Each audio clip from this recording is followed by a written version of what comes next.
Türkmenistan milli kıyafetleri arasında erkeklerin başlarına giydikleri telpek dikkatleri üzerine çekiyor. El emeği göz nuru telpekleri üreten Türkmen terziler ata mirası mesleği gelecek kuşaklara aktarıyor. Telpeklerin tür ve renkleri ise onu giyenin yaşına ve toplumdaki konumuna göre değişiyor. Türkmenistan milli kıyafetinin ayrılmaz bir parçası olan telpekler, yüzyıllardır ülkedeki popülerliğini koruyor.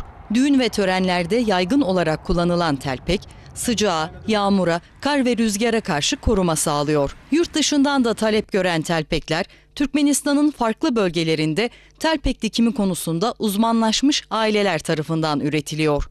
74 yaşındaki Agayev Recep Durdu, ileri yaşına rağmen ata mirası mesleği geleceğe taşıyor.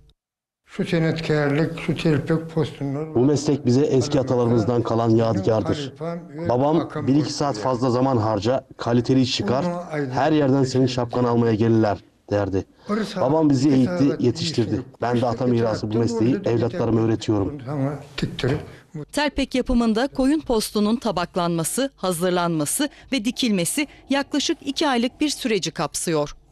Telpek dikme için... Telpek, yünü kesilmemiş kuzu derisinden yapılıyor. Elde ettiğimiz deriyi bir hafta tuzda, 15 gün arpa unlu karışımın içinde bekletir, kırışıklarını gideririz. Gölgede kuruttuğumuz deriyi dikmek için tarak, iğne, iplik ile oyma kullanırız. Dikiş sürecinde oldukça dikkatli olmamız gerekir. Çünkü deriyi dikmeyi bitirdiğinizde hiçbir şey geri alınmıyor.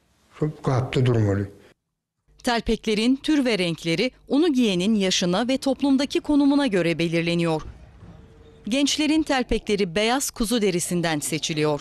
İleri yaşta olanlarsa siyah ve kahverengi telpek giyiyor.